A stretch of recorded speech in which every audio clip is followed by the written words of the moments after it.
everybody. Welcome to this week's episode of News for Normies, where I bring you a lot of news in a short amount of time frame. I am Millennial Meditations, your host, and I've got a lot to talk about today. So go follow me on the different socials. I'll leave those in the description below the video. Especially go watch on Rumble because this one may get flagged for copyright infringement. You'll see later on in the episode. So, we are going to get started here. And we are going to start locally for me in Cincinnati.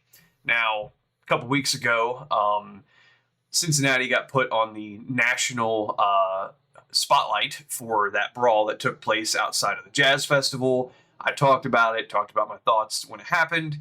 I think I talked about it a little bit last week when the police chief had some really stupid things to say about it. But now, Black community leaders in Cincinnati have called for the white guy in that whole debacle to be charged because he initially slapped the black man outside of the Jazz Festival. And while I agree with that, and I do believe I even said that in the video when it first happened, I also would ask, why aren't these community leaders calling for their own community to get their shit together too? And I know it's not all black people act that way. It just ends up... We only see this in very urban city communities, to put it, for lack of better words, I guess. It would be one thing if it was one black man fist fighting one white guy. Okay, I could... I would disagree with the outrage, but when it's 4 or 5 dudes stomping out a guy and his girlfriend or wife or whoever that was, like, come on, man. I linked an article from WLWT, who is a local news outlet here, and I encourage you to go read that, because in the article, they wrote about the white man and used a lowercase w when addressing that. But when they wrote black man, they capitalized the letter B in the article. These kind of things are subtle marks of anti-racism to counter past racism, which is still just racism in and of itself. So what am I saying here? Don't like racism, don't like white supremacy, but when you continuously point at white people as the problem for everything, you're going to create more racists. You're doing the exact opposite of what you're trying to do. Don't forget that we fought a very, very bloody civil war to end slavery. That a lot of white men died and were maimed to end slavery. Okay, I'm not saying that everything was peaches and cream after that. I know history. The Jim Crow laws were awful. They were abhorrent.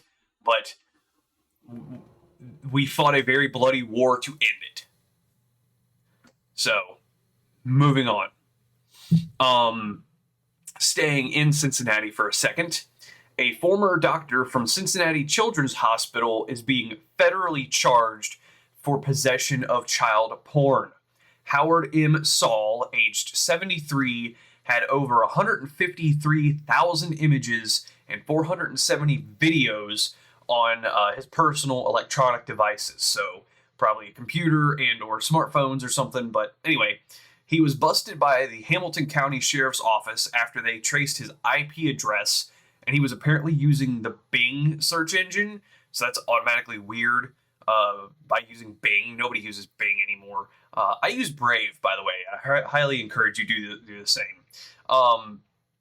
So each charge carries up to 20 years in prison, so he will likely die behind bars. But hopefully he gets the book thrown at him and is placed in Gen Pop within the prison system and just kind of let nature take its course. Now, I can already hear, oh, he's 73. Why would you say something like that? I don't care. He's a predator. You cannot rehabilitate these people. Just going to leave that one there. And that's a perfect little warm-up for what I'm getting into on the next one, because this next one has me pretty heated. So Butler County, where I live in Ohio, Butler County property taxes are expected to go up another 17% on average in the near future. This will likely force people to have to sell their homes and move out of the county. Myself considering that, even though I've lived here my entire life. We, the people, have to stop voting for all fucking levies between state, federal income tax, city taxes, taxes on your property, whether it's your home or rent, because if you're renting, you still gotta you pay the property taxes because the rent goes to the landlord who then pays the taxes. You're taxed on your car every year to register it, the gas you put in it every time you fill up, inheritance tax, capital gains, sales, and death taxes, on top of the unholy entanglement of government and insurance. Working class people are being bled dry of money, and the government just wants even more of it. Like, this stuff has to end. However, quick tangent. I saw a post from Dave Ramsey the other day on Facebook talking about insurance. And while the post, I get what he was saying, that, having a very cheap insurance policy can end up costing you more because of all the medical bills and stuff afterwards, like say if you're in a car accident or whatever. But again, the federal government has gotten so intertwined with insurance that it's made it so goddamn expensive for people that they have to choose the cheaper policies so that way they can, pay for groceries and whatnot, or, their monthly bills. And another quick side tangent, between all the taxes I just laid out and all the money we pay in insurance, people are being bled dry. And then, Trump keeps touting about his economy and how it's doing so great, but, gas is still where it was. Groceries are still where they were. And this month when I opened my Duke Energy bill, it was $317 fucking dollars for the same house I've lived in for 5 years. When 5 years ago, my bill was around $100 a month. So spare me this bullshit about how the economy's doing so great for people when you have all of this stuff that's just bleeding people dry, and then you want more. Like, this has to fucking end. Now, back to news. There are a few different bills kicking around the Ohio state government that would limit property tax hikes, such as the Property Tax Relief Now Act. That's just one of them. There's several. I know that Ohio Representative Thomas Hall has been hammering on this issue for a while, and I would encourage him and others within the state of Ohio government to keep doing so. So, Thomas, if you're listening to this, I would love to have you on the show to talk about this and other issues here in Ohio, since we both live in the Buckeye State. And it's easy to talk about national level stuff, but when it comes to state and local, it's a little bit more difficult. So I would love to have you on the show, Thomas, to talk about these kind of things. So, speaking of federal, national level stuff, Trump federalized the DC police on Monday, August 11th, in order to tackle crime in the city. I'm announcing a historic action to rescue our nation's capital from crime, bloodshed, bedlam, and squalor, and worse. This is Liberation Day in D.C., and we're going to take our capital back. We're taking it back. Under the authorities vested in me as the President of the United States, I'm officially invoking Section 740 of the District of Columbia Home Rule Act. You know what that is?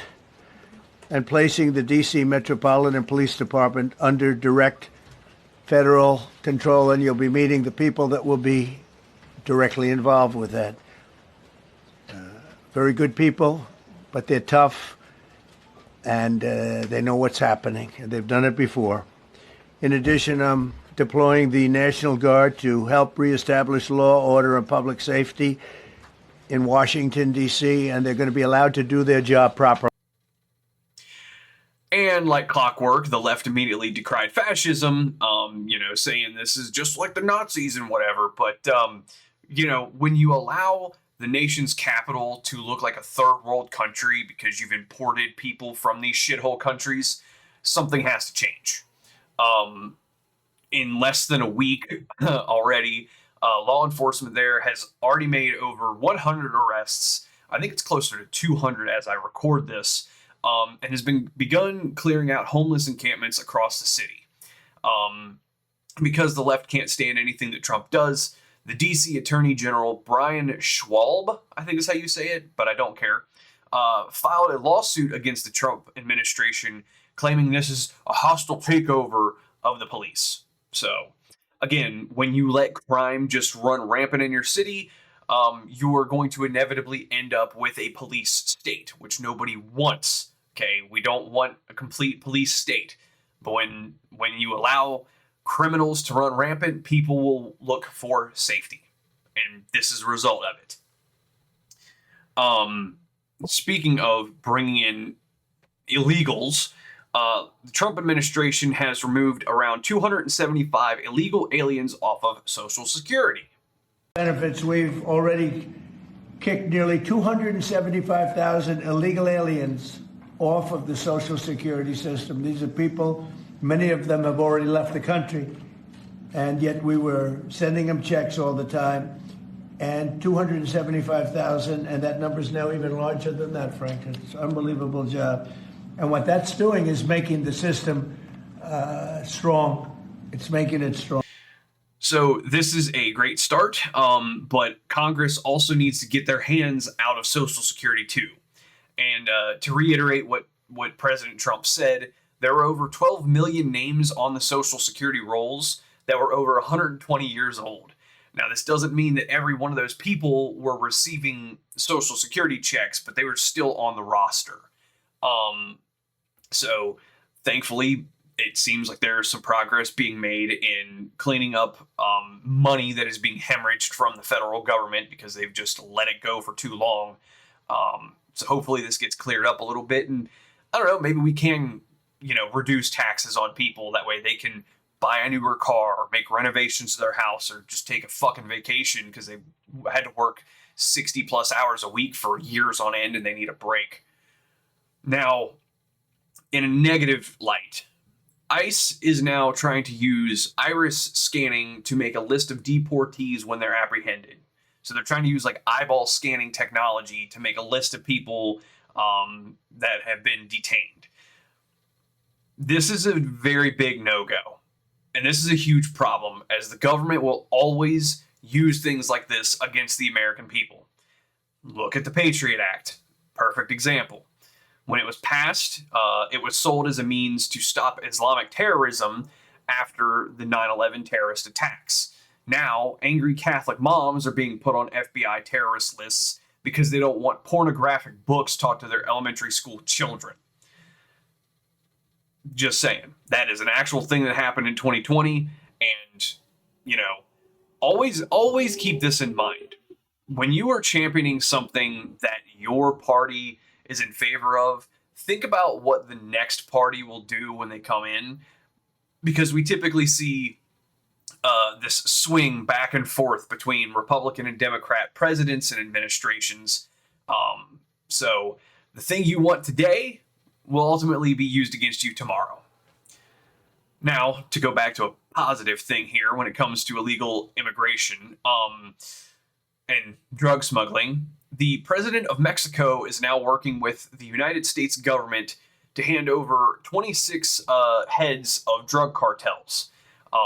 This came after Trump threatened to send in U.S. troops into Mexico, and President Scheinbaum, total Mexican, said that we're not going to stand for this. U.S. troops will never come into the country. Oh, okay. What is the Mexican army going to do? But this seems like a good step to help clean up the illegal immigration and illegal drug smuggling into the U.S. So I'm glad that she is finally cooperating. And that's a pretty damn good segue into the next thing here. Trump is considering the reclassification of marijuana from a Schedule I substance to a lower classification. I largely think this is a good idea. However, I do see two issues with this. First, will anyone who's locked up for possession of marijuana be released if this was to happen? And two, highly concentrated THC products are way different than others. Let's look at alcohol for a second. You've got, when you buy an alcoholic product, on the label it says, it is 4.5% ABV, 20% ABV, 45% ABV. So, you know what you're getting, and I know that dispensaries also have labeling like that on different products, but if you buy something that you are not used to, you can be in a world of hurt. And finally, I'm not sure if the federal 4473 form to buy a firearm will be changed, since there's a question on that form about using marijuana. So a lot of unknowns here. This is kind of a rumor. We'll see what happens going forward. Now, probably the most important thing that happened this week, just yesterday as I record this, President Trump met with Vladimir Putin to talk about the end of the Ukraine war. They met in Alaska, for anybody that didn't know, and I think this is the first time that that the Russian president has met with a U.S. president on American soil in a long time. I could be wrong. Minor detail here. However, no peace deal was reached, but President Trump said that progress was made, and Vladimir Putin said that he is interested in ending this war. Now, President Volodymyr Zelensky will fly to Washington, D.C. on Monday, as I record this, to meet with Trump again. So it does seem that some sort of peace deal is in the works. So it's good that another peace deal is being worked on. In a similar manner, Trump brokered a peace deal between Armenia and Azerbaijan. This is historic for the South Caucasus region, as these two countries have been in conflict with each other for nearly 4 decades.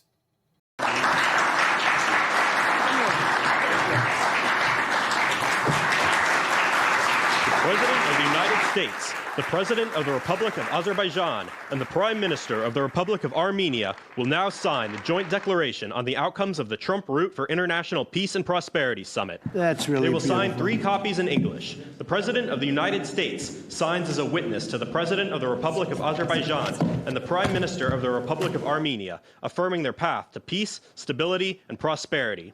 We kindly ask that all guests remain seated for the signing of the documents.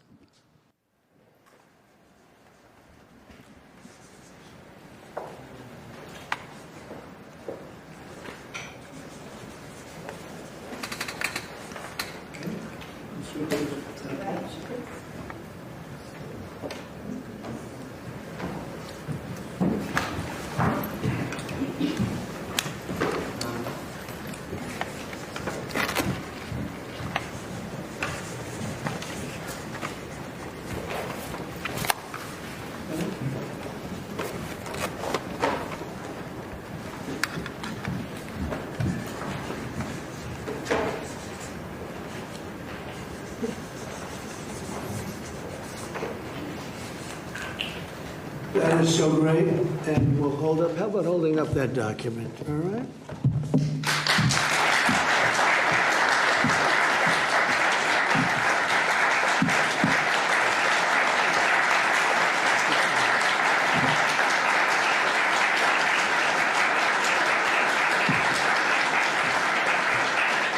So again, Trump has brokered many, many peace deals in the short amount of time he's been in office. Again, if he does not get a Nobel Peace Prize, then it shows that that whole organization that decides who gets it is just full of shit. Because how can you have something called a Nobel Peace Prize and not give it to a guy who has ended more conflicts in a short time than any other president I can think of? Now, coming back down to a little bit of a local level, but not here where I am. A New Jersey law will now punish parents for kids who commit crimes.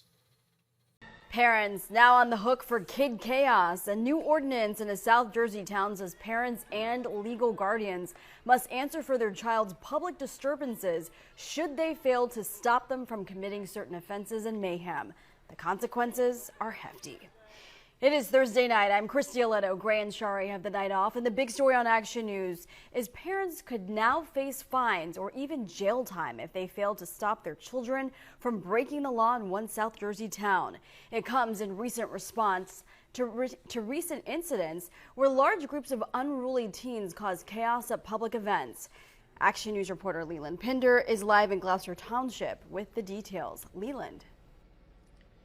Christy, Gloucester Township Day this year was canceled because of what unfolded last year. Officials now introducing this new level of accountability, hoping to crack down on some of that bad behavior. Under a new ordinance in Gloucester Township, parents and guardians of minors involved in public disturbances could face fines or even jail time. These are your children. Had you governed them a certain way, this ordinance wouldn't be necessary. The new law is in response to incidents of youth misbehavior, including at last year's Gloucester Township Day, where fights broke out and hundreds of teens caused chaos at Veterans Park and a nearby shopping center. As a parent, I think it's absolutely necessary. While some support the move, others oppose it, saying the law could cause hardship for some families. That may put the parent in a situation to either lose their job or lose finances. Let it go through the course the way it usually does. In a statement to Action News, Gloucester Township Police said each incident is still and always will be handled on a case-by-case basis, taking into account the specific situation and the totality of circumstances. Similar chaos has erupted at events statewide in towns like Seaside Heights and Mays Landing this year. In June, New Jersey Governor Phil Murphy signed the public brawl law into state code. It allows authorities to charge anyone who starts a brawl. People hope new measures locally and statewide will make a difference. I have 4 kids, and my youngest, she can't experience like that fun stuff that we have in town because of, other kids acting out. And this new ordinance here in Gloucester Township lists 28 offenses ranging from felonies to minor infractions like loitering or breaking curfew. Now, if a child is found guilty in juvenile court repeatedly, well, that's when a parent or guardian could face 90 days in jail. Live here in Gloucester Township, Leland Pinder for Action News at 10 on PHL 17. Christy. Yeah, parents could pay the price. Leland, thank you. I can't believe I'm going to say this, but for once I actually agree with something coming out of New Jersey. And I also agree with the woman who said that it's your job to govern your kids. Completely agree with that one too. And this is what a good nuclear family does. 2 parents raising children, the parents being on the same page as to what the rules are within the home, and ensuring that kids learn that there are consequences for breaking the rules, and teaching kids to have respect for other people and other people's property that isn't theirs. And to the guy who said that this could put parents in a bind if they go to jail and this, that, and the other, I would say that those kids put others in a bind for, one, paying for lawyers when those kids go to court, and covering the costs for property damages if/when that occurs. The people who have property damage have to contact their insurance, and that's a fucking shit show in and of itself, and then have to pay a deductible on the policy, which God knows how much that is in Jersey. So, again, think about others before yourself. It's kind of the golden rule: treat others as you want to be treated. Anyway, good on you, New Jersey. Never thought I'd say that. So, speaking of unruly people, an X account called Governor Newsom Press Office is posting like Donald Trump, and Newsom is calling for a special election in California to gerrymander the state in favor of Democrats. If you don't know, this all came because Texas is trying to redistrict, which would add 5 more Republican seats, so now they're doing this to combat Texas. Again, the politicians and aristocracy will always look out for themselves before you. If the congressional districts are redrawn in California, 5 more seats will be added in Congress for Democrats. So Newsom is trying to even the playing field here against Texas.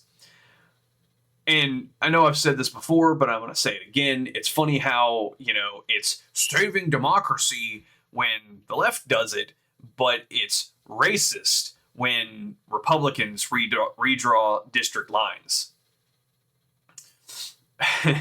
Oh, and here's a screenshot of that X account, by the way, just so you know what I'm talking about. Also, you can tell that Gavin Newsom is gearing up for a presidential run when he says stuff like this.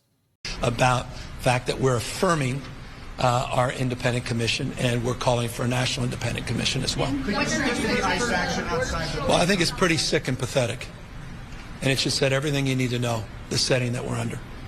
That they chose the time, manner, and place to send their district director outside right when we're about to have this press conference. It said everything you know about Donald Trump's America. And that was top down. You know that for a fact. And they'll deny it, I'm sure. Maybe they won't deny it. It said everything you know about the authoritarian tendencies of the President of the United States. I said it a moment ago, wake up, America. Wake up. You will not have a country if he rigs this election. You will have a president who will be running for a 3rd term. Mark my word. I wasn't exaggerating when I said that I received in the mail a Trump 2028 hat from one of his biggest supporters. These guys are not screwing around. The rules do not apply to him. The most corrupt president in history. Doesn't believe in free enterprise, crony capitalism. He is wrecking this country, wrecking the economy. It's a lawless president. Wake up, America. Wake up to what's going on. It's also funny to me how Newsom says about President Trump, he's a lawless president and hates free enterprise, when Trump was arrested for bullshit charges and is trying to cut red tape for American companies to grow. But people have largely fled California because of all of the bureaucracy and regulations and taxes going into the state for it to just be run into the ground. So keep this in mind if/when Governor Newsom decides to run for president, because we cannot allow him to become president. He will completely ruin this country. If you thought Biden was bad, Newsom's going to be worse. So going back to New York, the mayoral race for New York City seems to be heating up as Andrew Cuomo took offense to Zohran Mamdani by posting on X that Mamdani lives in a rent-controlled apartment despite his own wealth. Rent-stabilized units, when they're vacant, should only be rented to people who need affordable housing, not people like Zohran Mamdani. You don't need to be renting rent-stabilized units to wealthy people. Otherwise, what you're doing is you're abusing the system. I'm going to propose not rent that apartment by law, except to a person who actually needs affordable housing. And I'm going to call it Zohran's Law, because it's an abuse of the system. Since Cuomo's accusation, Mamdani has refused to talk about this little controversy and said about Cuomo, quote, "I live rent-free in his head." Definitely seems like he's trying to not, talk about this issue, and hopefully it hurts him in the long run.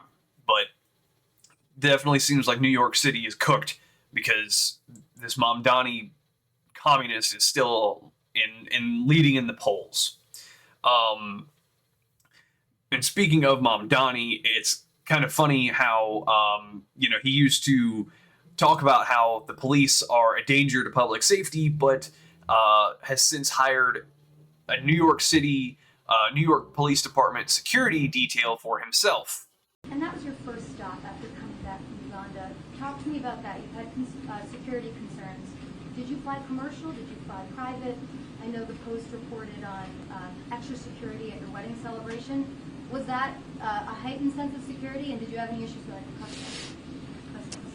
My life is sadly not the one that it was. There are far more threats, and with that comes precautions that I wish I didn't have to take, though they are also precautions that I am immensely grateful for, especially in the example of the NYPD detail that I have here in New York City.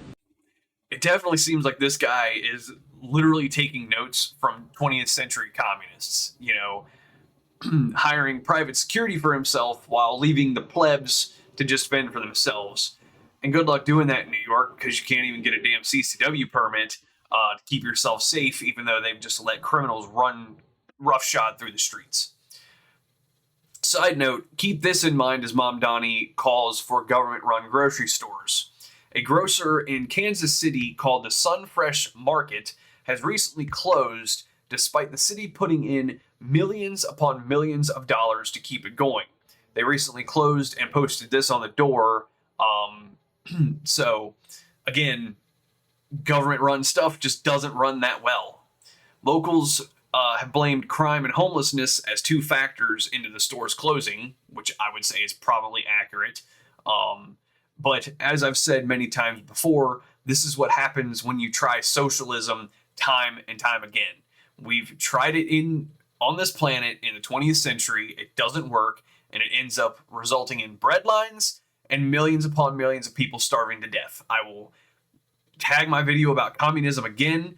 I sincerely hope you go watch it and study up about communism in the 20th century. It does not end well for anybody except the ruling class.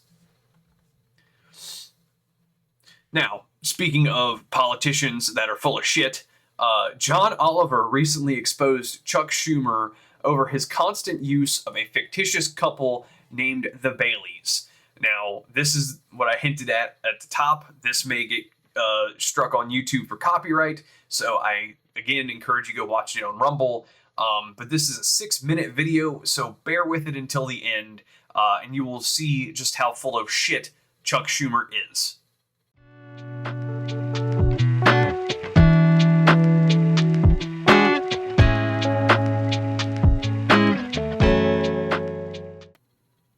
So it turns out that not only Chuck Schumer is an outright liar, he also can't cook a cheeseburger properly, as seen in this picture from the past. But most egregiously, Chuck Schumer praised the ATF and FBI for killing more than 80 women and children during the Waco siege. If you don't know what that is, I highly encourage you to look it up. Quick recap.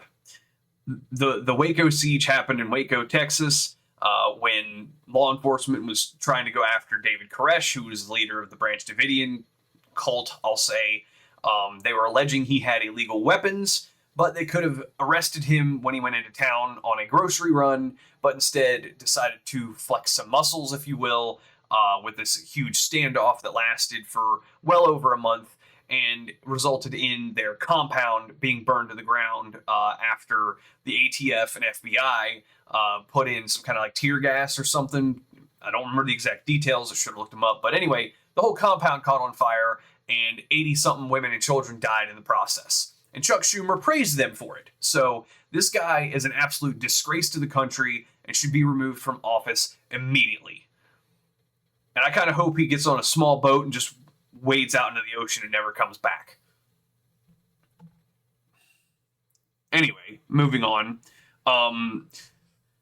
A shooting took place at the CDC headquarters in Atlanta, Georgia on August 8th. The shooter, who I'm not going to identify, killed DeKalb County police officer David Rose before taking his own life. Apparently, the shooter was angry about the COVID-19 shot and claimed it made him depressed and suicidal. While I never got the shot and I have my own opinions on it, I don't think it caused anyone to engage in this kind of behavior, so it seems like there might be some other issues that this guy had leading up to this. And I will say, if you are having these kinds of thoughts, go see a mental health professional. That's what they're for. And if you own firearms yourself and you're having these kind of thoughts, give them to a friend or a loved one outside of your home until you're good again. So get rid of your guns for a minute, go get help, and then, get back on track. Because this kind of stuff doesn't need to happen. And before anybody can say, oh, he couldn't have done that if he didn't have an AR-15 or whatever, I literally talked about a couple cases last week where an active shootings happened with a handgun. So you can try to remove the tool. People are still going to do crazy and evil things. That's just a fact of life. If you don't believe me, let's look at history from the 90s with the Oklahoma City bombing. Timothy McVeigh used a delivery truck full of fertilizer and explosives and clacked it off at the Oklahoma City building and killed over 800 people. So evil will find a way. And speaking of evil people, Adam Schiff and Eric Swalwell, two very prominent Democrats in D.C., are alleged to have leaked information during the Russiagate hoax in 2016 in an effort to stop Donald Trump from winning that presidential election. And as I stated before about Gavin Newsom, the left will actively use anti-democratic means to save democracy. You know, they will lie, cheat, steal, drum up bullshit hoaxes, all to try to keep their political opponents from assuming office. And or weaponize the judicial system against those who oppose them. But they'll cry victimhood when actual charges come down on them for actual crimes they've committed. So, again, just shows you how politicians largely are full of shit. And also, never forget that Eric Swalwell got caught sleeping with a Chinese spy, but he's somehow still in office. Just boggles my mind. And with other things still going on, Tulsi Gabbard is still looking into James Clapper, who was the DNI before, or CIA head. Anyway, he was part of the whole Russiagate thing. And according to The Hill, quote, a brief email exchange released by Gabbard shows a discussion between then Director of National Intelligence James Clapper, okay, so I was right a second ago, and then National Security, let me rephrase that, and then National Security Agency Director Mike Rogers, in which the NSA director said they needed more time to review information before a forthcoming report to President Obama about Russia's hacking of the Democratic National Committee. In the exchange, which took place in December 2016 after Trump's victory, Clapper said he understood Rogers' concerns, but that the intelligence community didn't have the luxury of time, and the draft they were working on would need to be a team sport. End quote. So, again, just shows you there's more smoke about the whole Russiagate thing and the Obama administration spying on Trump and trying to label him as a Russian asset in the lead up to that election cycle back then. So hopefully some of these people get charges brought on them and arrested, because if not, then this kind of stuff will just continue to keep happening over and over. And now finally, Tucker Carlson. Everybody knows who Tucker Carlson is. Used to be on Fox News, does his own podcast now. And I gotta admit, I got duped by a recent episode he did. Tucker recently had an interview with Mother Agapia Stephanopoulos, who says that she's lived in Israel since 1996. In this interview, she talked about how Israel treats Christians living in Palestine and how Jewish people in Israel, look down on the Christians, and it was essentially a long hit piece against Israel. And I'll admit, as I was listening to this episode, I was becoming very angry at Israel because of what she was saying. However, it seems that she was blatantly lying about almost everything. Primarily that the Christian population in Israel has declined in the last several decades. According to the Central Bureau of Statistics from the Israeli government, roughly 187,900 Christians reside in Israel as of December 2023, which showed a 1.3% growth compared to the previous year. And going back several years, it seems like there was a steady growth across every year. So you can just look up this stuff on the internet for yourself and see that she was full of shit. now she said that like Jewish people were like spitting on Christians and treating them in derogatory ways. I'm sure that's probably happened once or twice because you've got weird people all over the world. You've got just angry people all over the place. But I highly doubt that's the case because the United States gives Israel a ton of money all the time. So while I do have my criticisms of the Israeli government, I largely disagree with this lady and would encourage anyone who listened to that episode to fact check the things she said, as I just did, you know, in just a quick search on the internet, Christian population in Israel, and found that. So, yeah. Finally, I find it interesting that Tucker was very aggressive with Ted Cruz when talking about Israel, which I agree with some of those criticisms. You know, when Ted Cruz said that when he first ran for office, he vowed to be the biggest champion of Israel in Congress. It's like, wait, aren't you supposed to represent the American people? What's going on here? So Tucker was very aggressive with Ted Cruz, but when talking with this nun, he just had a completely soft hands approach. So the moral of this story, double check the facts that people present to you, myself included, because I am a human. I am fallible. I can make mistakes. That's why I list all of the references below here, and I often encourage you to, you know, correct me if I'm wrong about something. And when I am wrong, I'll admit it. I've done so in the past, trying to do better every time, but, you know, I can make mistakes just like anybody else. So thank you for watching. I hope you learned something from this, and I encourage you share with the normies in your life, as that is who I am trying to target with these videos.